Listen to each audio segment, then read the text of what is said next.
I'll keep this short and simple. Go to the GitHub page, click Releases, and download the Flatpak version. Right-click the application and add it to Steam for access in gaming mode. And yeah, that's all there is to it. Seriously.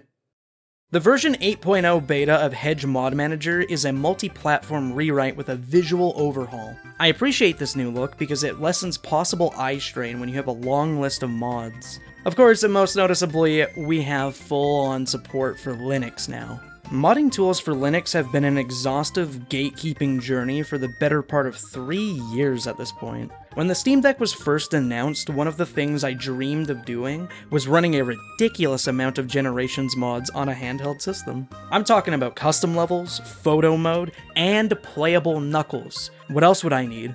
It's something I can endlessly indulge in no matter how boring my wedding is. I didn't set up Hedge Mod Manager on my deck until 3 months ago, multiple years after I got a deck. You see, Steam OS uses Proton, which is a compatibility layer to trick Windows programs into running on Linux. This works for 99% of software I've tried, except for Hedge Mod Manager. I'm not going to pretend to know why, but this is probably because of the Microsoft.NET dependencies it requires. I mean, I think it's really neat how you have to tinker and experiment with software to get the most out of your Steam Deck, but for whatever reason, I just could not be asked to set up Hedge Mod Manager. I only found motivation to do the Windows method while visiting family on the holidays because I didn't have my main setup to record videos. Even then, I stayed up all night just trying to make it functional. To put this into perspective, previously to do the Windows method, you had to add Hedge Mod Manager to Steam, force Proton 5.0 compatibility, find the Steam common folders for the games, link them to HMM, also delete a PFX file in each of the folders, type a big command into the console with the individual Steam game IDs in there to initiate a .NET download through Wine. Then you gotta download .NET 4.0 on Windows XP, just so you can download .NET 4.8 on Windows 7. Then you need to go and reset the Steam compatibility, and paste a long launch code for the game. Now you can just install the Flatpak. Yeah. With this complicated setup in mind, I still had to manually install every single mod because the Windows version did not have functional one-click install on Steam Deck. Thankfully though, the new native version does support one-click install. Everything is streamlined and kinda feels official with the level of production value on here. It'd be kinda neat if Sega wasn't a corporation, because we might have been able to get Hedge Mod Manager directly on Steam, similar to how Terraria has T-Mod Loader. Oh, by the way, you also had to do this whole process for each individual Sonic game. And I only had the patience to do it for Shadow Gens and Frontiers. But when I installed the Flatpak version, it instantly recognized Generations, Frontiers, Forces Unleashed, and Origins right off the bat. Before I get super deep into this, I have to stress that this is only a beta. You are going to run into some issues. This is publicly released, but it's not really actively advertised. Currently, the 4.0 patch has some issues detecting Unleashed recompiled, which is kind of a bummer. When I gathered all this footage, it was on beta 2. Just be patient. They're definitely going to roll out a new version and fix issues when they can, but for now, you can still get the older patches on GitHub. The links for everything are down below. As an experiment, I downloaded Forces Reimagined from scratch. It had some performance dips when I was loading in, but it was completely playable when I was in gaming mode. Kinda felt crazy to return to Forces on a handheld, because 90% of my playtime was on a Switch trying to do speedruns in 2017. This was very familiar to me, but at the same time, it was like actually a Sonic game with obstacles and reaction-based gameplay. It's also very simple to just boot the Hedge Mod Manager in your Steam library, check whatever you want, close it, and then open up your game. I want you to picture this. You're a budget gamer. You get a Steam Deck and you pick up Sonic Forces for $5 on a sale. Now you install Sonic Forces Overclocked and Sonic Forces Reimagined completely free in a maximum of 10 minutes, and now you have a completely solid Sonic game with new physics and 2 different level packs that amount to more playtime than base Forces. Overclocked even has full cutscenes, voice acting, and boss fights. You never even have to touch the base game if you don't want to. You're actually going to get something out of what many people consider the worst boost game, with a full console experience as well thanks to the Steam Deck's UI. Now, surprisingly, Sonic Unleashed has native support for both the Steam Deck and Hedge Mod Manager. Both of these projects are published by Hedge Dev themselves. It's just really neat to witness Linux getting support from the community, since it's been very common for people to desperately search out easy Linux guides with no responses these past few years. Sonic Unleashed probably would have worked regardless, but it's really nice to see important community figureheads acknowledging how many people live and breathe on the Steam Deck now. Like I said in my last video, 360 mods also work on the PC port. There are different mod pages for the original game and Recomp, but that's just because Recomp is capable of more. This supports everything from custom levels and physics to Hatsune Miku or Chip, with full voice lines and rigging. Mind-boggling we didn't even have that before, I mean, come on guys. Interestingly, we're also seeing some Unwiished level ports. The level design works pretty well for the Werehog, and it fits seamlessly, almost like some kind of DLC. This is really cool because you're preserving both beloved versions of this game into one EXE, and you're almost making like the definitive way to play all Unleashed content. My personal favorite mod at the moment is the concept art Werehog. It's literally an official design, so it doesn't really feel out of left field to me. Chained Werehog is easily the best, and they should have went with it in my opinion, don't at me. Daytime mods go hard as well. I don't think I need to explain that though.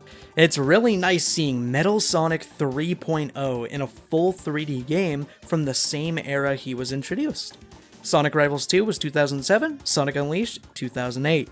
Feels like a dream to see this guy fully fleshed out in a space like this.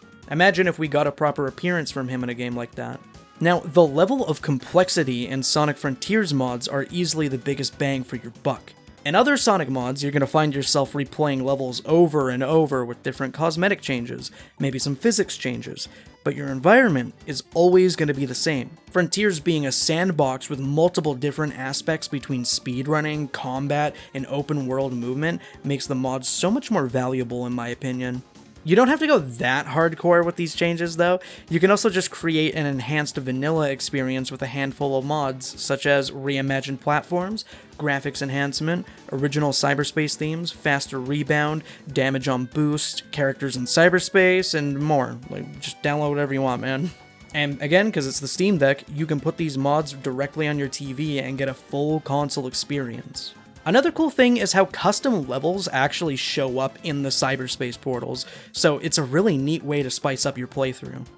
Next up, I tested Lost World.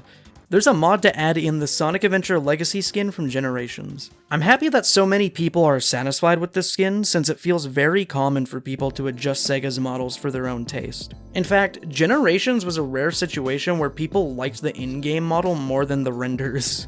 It's really fun watching Dreamcast Sonic do all these complex parkour moves you don't see in the Boost games. It's also funny playing Lost World with the Sonic from the original Lost World.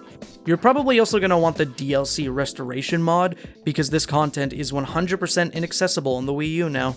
It's a full, perfect recreation of both the Yoshi and Zelda levels. Insane that we can just take something from a completely different firmware and put it on PC. Now, Hedge Mod Manager is known for supporting a bunch of 3D games, but for some reason there's also support for Sonic Origins. And I'm not really well versed in Origins modding, but I know enough to get one that gives Sonic 3 the correct music.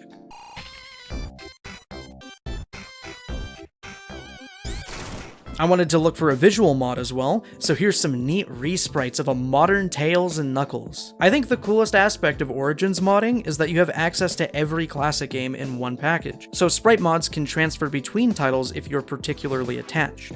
I really like how Knuckles' modern run cycle and Tails' flying sprites look very similar to their animations in Sonic Advance. That series kind of felt like the only true modern and classic hybrid series. Sonic Colors Ultimate can also use the Re-Rainbow mod, which fixes all of the visual bugs while giving you a good experience with the new content.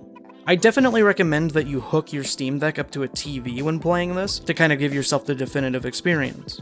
I don't actually have deck footage of this mod because I don't feel like reinstalling it, but this is my recommendation for anyone looking to revisit Colors. Now, Generations was one of the games I looked forward to the most when I got my Steam Deck. I didn't really sink my teeth into it because of how monumental the modding process was, but here I am now. The number one thing Sonic Generations mods have over every other game are the real character mods, because their movesets, models, and animations are usually based off of their depictions in this 2011 game, which I think is a really fun way to give them some much-deserved representation in an era where they were completely benched. I have individual videos on some of these characters, but there's still way more for me to cover eventually. A lot of these custom movesets like to alter Sonic's air boost to give them a unique ability, but don't be fooled, Knuckles' glide is nothing like Tails' fly or Silver's hover.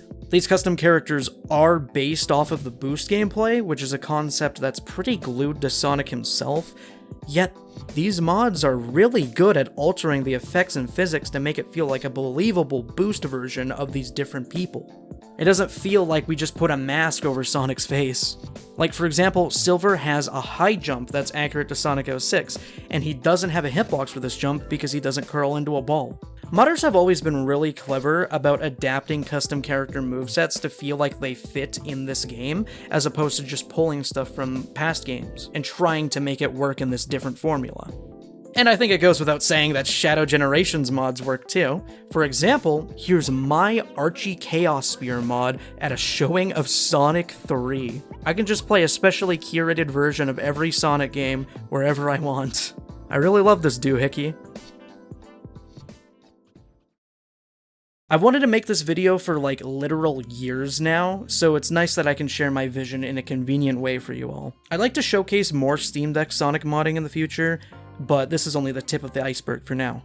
I love the opportunities this opens for fans on a budget or younger people who are willing to get into the franchise, because not everybody can afford a good PC, but the Steam Deck generally has better specs than most laptops or low-end builds that you're going to get for around the same price. It's a win-win, especially once the beta has ironed out the kinks. I definitely think the Steam Deck is the best gaming product I've ever bought, not on some hashtag ad BS, but the game sales are extremely cheap, the base price is fair, with shipping included, and modding is possible on here, which is infinitely more than consoles are capable of right now. Hell, even all of the footage on here was recorded using OBS and the native Steam recording feature. I didn't really get any dips at all. The performance on this device impresses me every day, dude. So yeah, like 90% of things you want to do on here are possible one way or another. Except for editing on DaVinci Resolve. I need to sacrifice my firstborn for that, apparently.